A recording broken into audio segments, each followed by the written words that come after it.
Are you a CD Projekt Red fan? Of course you are. Are you a fan of the Witcher series? Of course you are. Did you like the show on Netflix? It's pretty good. I'm watching it right now. The Witcher 4 has completed its research phase, which we'll talk about what the hell that means in just a minute, and it is being built on the beefy new Unreal Engine 5. That is a very good thing. But if you're only going to watch the intro of this video because your attention span is shorter than my ego, let this be the takeaway for you. Witcher 4 is going to happen. It is in development. Well, sort of. It's not even in pre-production yet, but they are working on it. It's going to look and perform like nothing we've seen previously because it's on a new game engine, and it is going to be a long time before it comes out.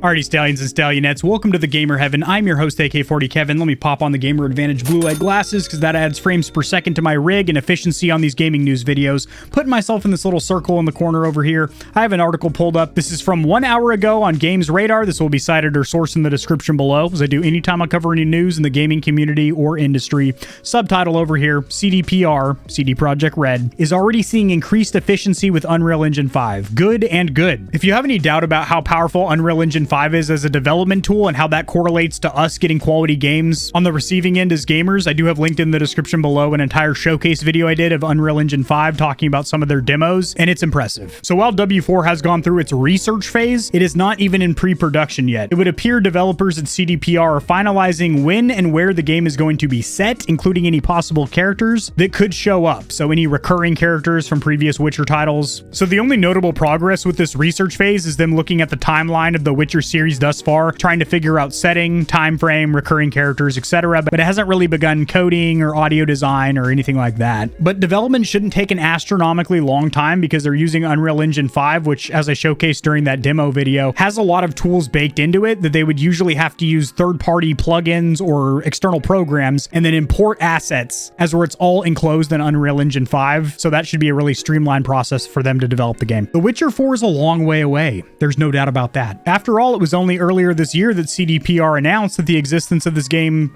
existed. So in my opinion, the scope and scale of Witcher 4 is going to be a lot larger than what we saw with Witcher 3 because it is designed for the new generation consoles, so it's really going to be pushing some high-end hardware. That doesn't mean you're not going to be able to play it on a lower spec PC. However, I will say there is a very small, minuscule chance that this is going to be on last generation consoles, the Xbox One and PlayStation 4. Even if they could do it, I advise the developers not to. This game most likely won't be out for another 3 to 5 years. It's already been a year and a half since the PlayStation 5 twins, one of them's a slim twin with no disk drive, and the Xbox Series brothers launched. Game developers have already stated that they are pulling away from PS4 and Xbox One support and focusing on the new generation consoles. Not really new, it's current generation now. This is a good thing because game developers have to program a game for its lowest playable platform. So if it's on Switch, it's going to be that. Or if it's not on the Switch, it's going to be the base Xbox One and the original PS4. But when they're creating a game exclusively for current generation or 9th generation home consoles, best believe they are going to turn up all the knobs to the right and they are going to push Unreal Engine 5 to its wit's end, which is good because it is clear that we have not tapped the potential of the PlayStation 5 and Xbox Series X yet. We see that with every single console generation. When you look at launch titles from the PS3 and PS4, and then you look at titles that were launched at the ass end or the end of the life cycle of those consoles, they look and play completely different because they're fully optimized. Developers have had a lot of time with the dev kits and they really know the limitations of the console. They haven't really capped out yet, and I do think Witcher 4 is going to be one of those titles that really showcases what these consoles are capable of. Now, in my opinion, a big reason that CD Projekt Red didn't even announce Witcher 4 until earlier this year, they took their time with it, is one, they didn't want to get people's hopes up that this was coming out anytime soon, and most importantly, they didn't want to slap the face of people that bought Cyberpunk 2077 in the condition that it launched in,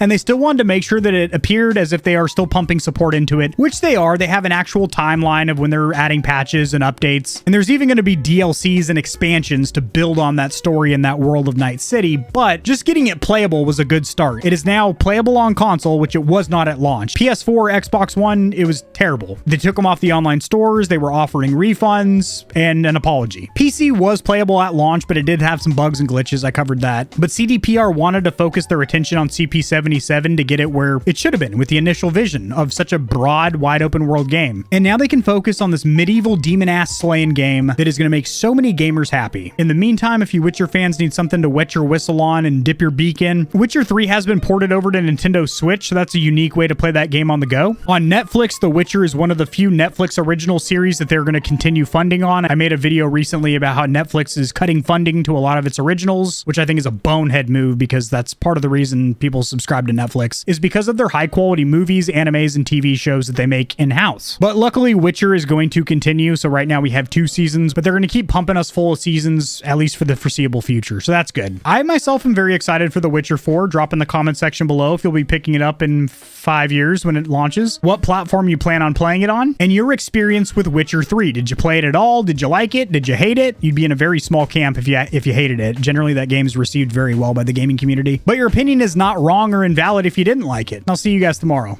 Peace. If you enjoyed the video, liking it helps it to get seen by more gamers. This information will reach and assist them as well, which in turn helps me grow this little channel, which I do greatly appreciate. Subscribe for more content like this. I cover news in the gaming community and industry, tutorials helping you get set up streaming and YouTubing, as well as honest gaming product reviews, keyboards, mice, headsets, controllers, mics, chairs, etc. There are some hefty exclusive discount codes found only in the description of my videos and only for the audience here at Gamer Heaven. Check out Into the AM for some of the sickest looking and most comfortable cloth to ever grace my gaming giblets. If you don't want to be scorching your corneas with harmful blue light, check out Gamer Advantage, the only blue light glasses on the market that look sexy and actually work. If you're looking for a custom controller that'll blow the competition's tits back, AIM definitively has the best bang for buck or price to performance when it comes to Xbox, PlayStation, and Switch controllers. Nope, they don't do Switch, but they do gaming mice. I said doo-doo. I have links to all my other platforms and socials in the description below. If you need a quick laugh or blast of gamer adrenaline, check my short form videos out at TikTok. To get in touch with myself and the Stallions and Stallionettes of Gamer Heaven, join the community Discord, and check me out at twitch.tv where I go live every other leap year on a blue moon if it falls into an odd calendar number and my pH balance is on point. Just kidding, starting June I'm going to be live streaming a lot. Thanks for watching. This has been AK40 Kevin hosting Gamer Heaven, and I'll see you tomorrow because I upload daily, all the time, 60% of the time, sometimes, most of the time. Peace.